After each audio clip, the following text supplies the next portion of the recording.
Hey guys, Bird Yugioh here, coming at you with our Ritual Beast deck post the June 2020 ban list. We do have Ulti-Cannahawk back at 3, which is absolutely amazing. Such a good card, so important for this deck. Now you can obviously go into Ulti-Cannahawk multiple times per turn, use its effect multiple times. It's awesome. This version right here is more of like a bare bones, kind of pure Ritual Beast. There is a lot of different engines and cards that you can play in this deck, and I'll actually show you a couple right now. So firstly, for other traps, because it is kind of a control trap heavy deck, you could play cards like Anti-Spell Fragrance, because generally your spell count's fairly low. You could play Goes and Match, because most of your attributes are going to be wind.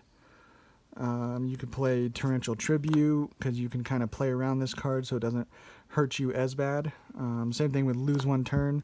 It's going to be hurting your opponent normally more than it's going to hurt you, because you can play around it. For a really good hand trap option, you can play Dimension Shifter, because, again, it's going to be any card sent to the graveyard is banished instead if you have no cards in your graveyard. So that's going to be hurting your opponent more than you. And then a cool little engine here, you can play Oracle of Zephyra, Brain Research Lab, and then a set rotation and a terraforming. It's really cool, especially with set rotation, because Oracle of Zephyra, if you set that to your opponent's field, unless they play Zephyras in their deck, this is going to just shut them down, and you can still use this because you play a Zephyr in the main deck. And then Brain Research Lab gains you an additional normal summon of a Psychic type, which is basically all of your tamers. So that's something cool to think about right there. And then we're also, another option would be the Wind Witch engine here. I played it, I believe, in my last build, or two builds ago, but it blends very well with Ritual Beast because they're all wind. Just a very, very strong engine. Obviously going first is really good. So that's just some other options, like I said. Now onto our deck, which is starting off with the most important Psychic, most important normal summon. You want to see it in every opening hand. Ritual Beast Tamer Elder. If you normal summon him, you can normal summon a Ritual Beast monster during your main phase in addition to your normal summon. So the main thing with Ritual Beasts is they want to be normal summoned rather than special summoned, because all of them can only be special summoned once per turn. And so with you tagging out with your ulti Ritual Beasts, you know, that additional normal summon does come up a lot, and it is really important. Another tamer that we play is Winda. She actually acts as a Ritual Beast monster and a tamer, which is why we're playing her. She's really good for obviously going into your Ritual Beast ulti monsters, your fusion monsters, because she can act as either piece, whichever one you need. But if she is destroyed by card effect or battle, you can special summon a Ritual Beast from your deck or extra deck, ignoring its summoning conditions. Normally, you're just going to get out your big beater, Ulti Gaia Pelio, 3200 attack. That's normally what you're going to be using. But you could, of course, go for combo pieces or whatever you want with her. And we play 2 Wen. Wen is really nice because you just target one of your banished Ritual Beast monsters and special summon it. So you'll have quite a few options for her, because like when you tag out your ulti monsters, or sorry, not tag out, when you fuse into them, you're banishing the fusion materials. So, you know, potentially next turn you can normal summon and special summon one of those banished monsters. That's just an option. So 2 of her, and then just 1 Lara. She has low attack, that's why I only play 1, but you just normal summon, and you can target a Ritual Beast in your graveyard and special summon it. And then same thing with Zephyr and Pilica, normal summon this, and you can target a Ritual Beast in your graveyard and special summon it.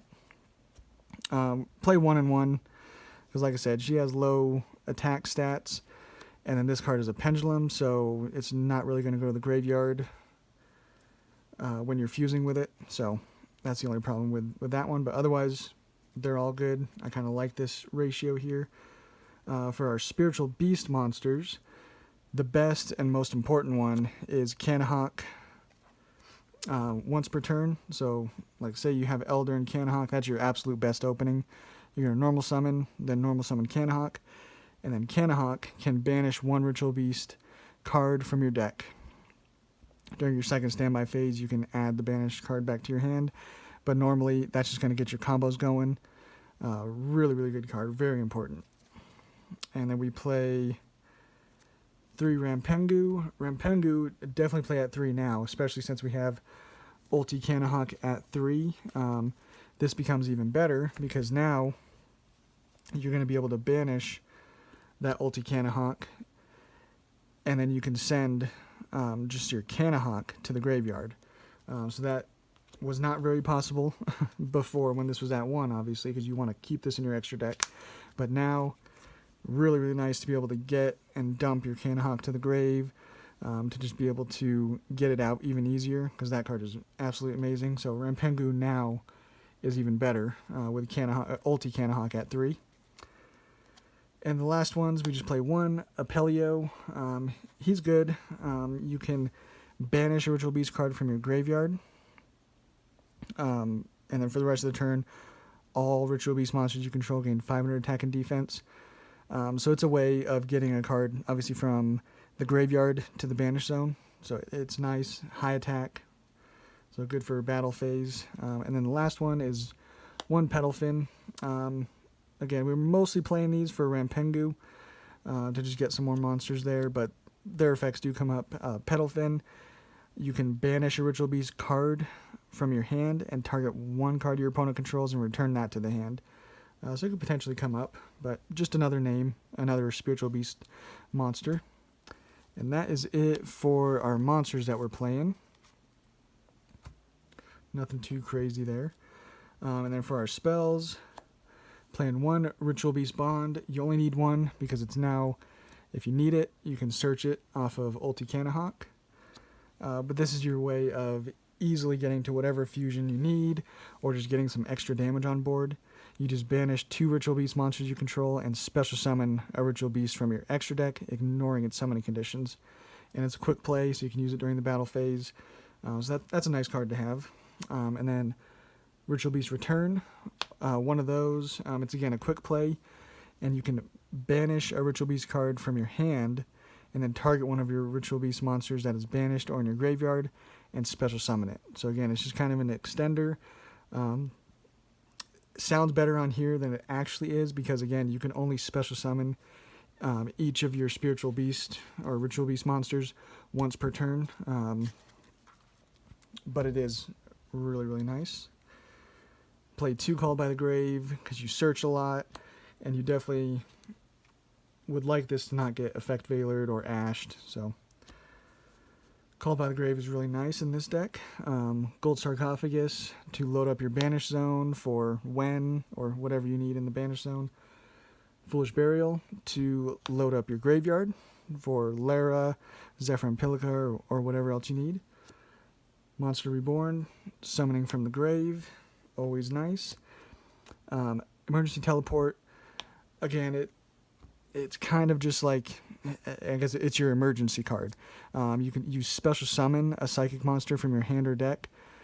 So it's your way of, like, say you open a bunch of, or not a bunch, but open up one of these without a tamer, then you can at least do something. If you have E-Tele, then you can summon out, your Elder or whatever you need, to then be able to do something. So it's nice to have. Dimensional Fissure.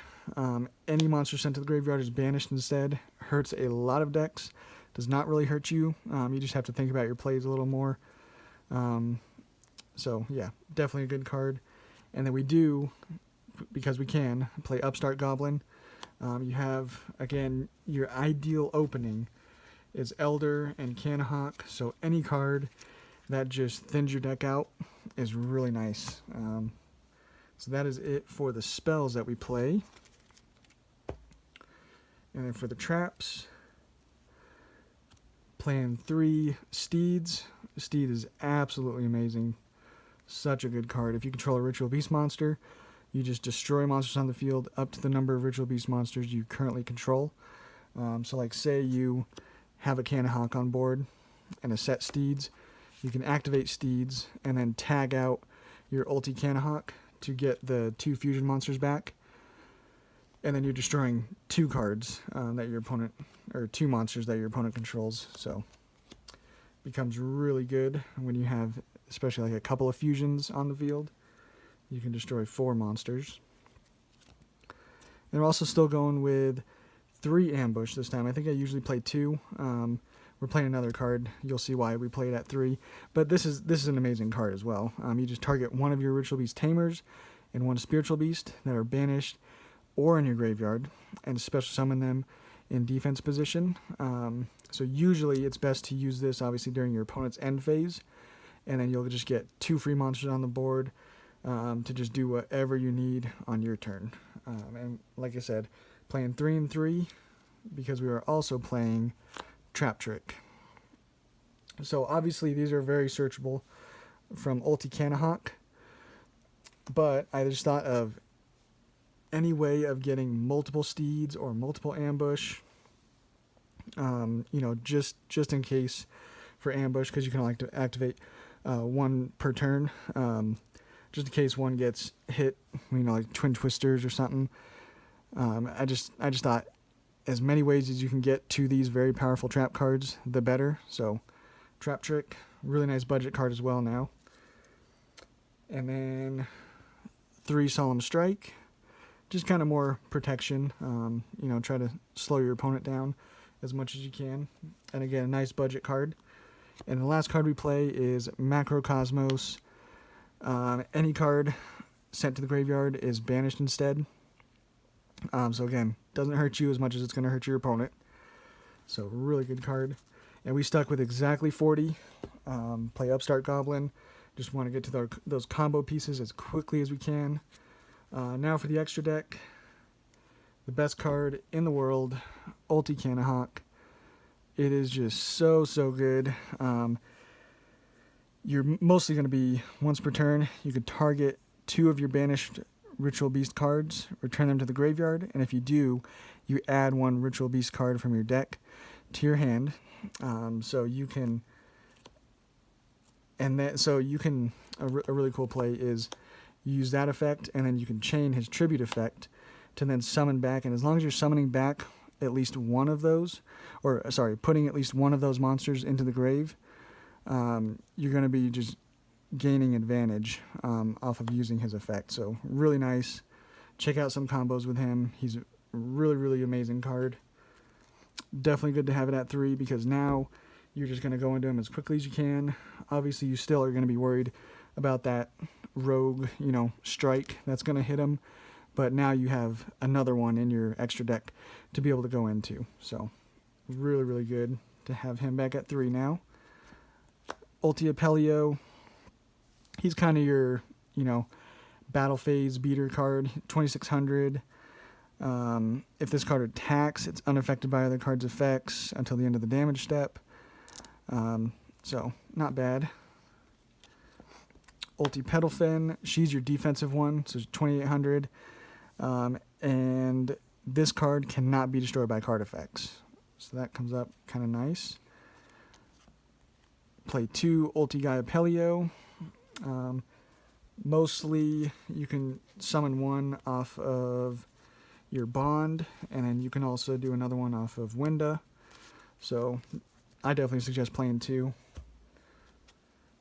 And then we also play the Link, which is really nice because Ritual Beast Monsters card points to gain 600 attack and defense. So again, that's just gaining you some really nice attack power or defensive power if you need it.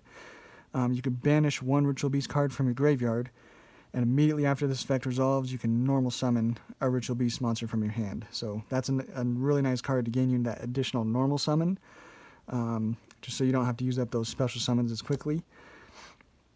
And then this one, again, can tag out, which is really nice.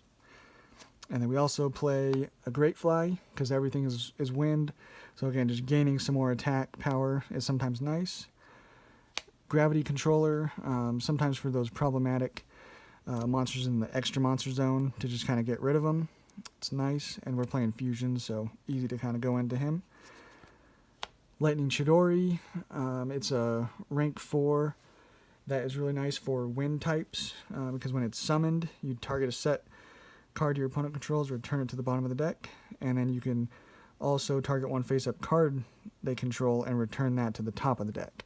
So kind of just gets rid of problematic cards. And then Baguska is the last card. You're mostly going to be able to go into rank 4s. There's mostly level 4 monsters in here.